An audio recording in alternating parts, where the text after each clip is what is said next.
question for either or both of you. Given that journalism is a somewhat endangered profession these days, is there any feeling that you're trying to convey with this film that to make people appreciate more the importance of journalists and the risks that they sometimes take? I think no question. I think, as you say, journalism is going through a very difficult time in the history of journalism, especially professional journalism. But journalism, I think, is becoming more invigorated. Yes, professional journalists are having a more difficult time to get paid because citizen journalism is on the rise.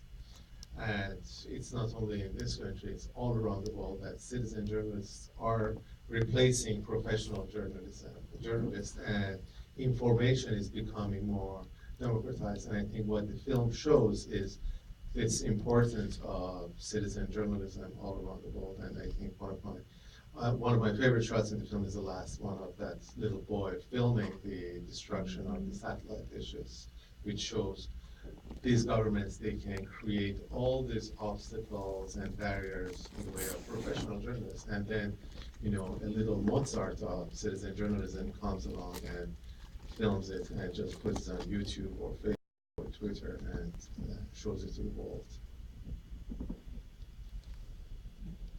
Hi, this is for John, and it kind of ties into the last question.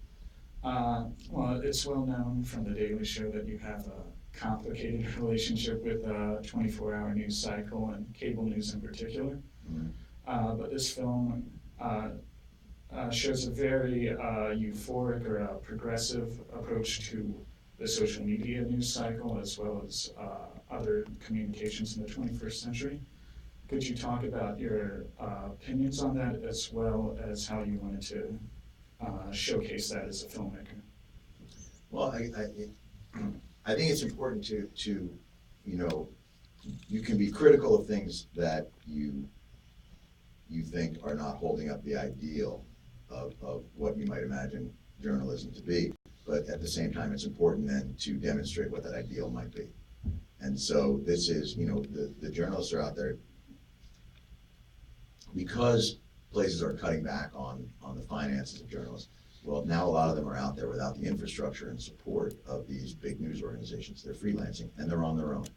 Even when you look at a case like James Foley, this is a guy that he wasn't kidnapped by ISIS. He was kidnapped by locals and they sold him to ISIS. It's the type of situation that, you are in great peril and you don't know where it is. And it's all for the hope of capturing things that are happening in parts of the world that you think people should know about. And that's something that should be revered, protected, honored, and that's, criticism comes from a feeling of disappointment in an ideal. And when you recognize that ideal, I think it's important also to highlight it and to celebrate it and to try and preserve it and to protect those who are risking so much to bring it.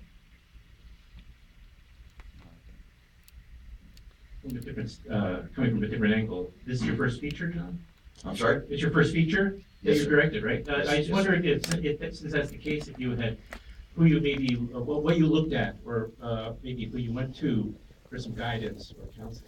Well, the nice part about it was, we assembled a team of really that were expert in the craft of film, from the cinematographer, Bobby Bukowski, all the way down to the editor, Jerry Benowitz. And I had Maziar's source material as the information, and Maziar himself as kind of the touchstone of the film. So it wasn't so much external inspiration as it was the Avengers, if you will, that we had put together.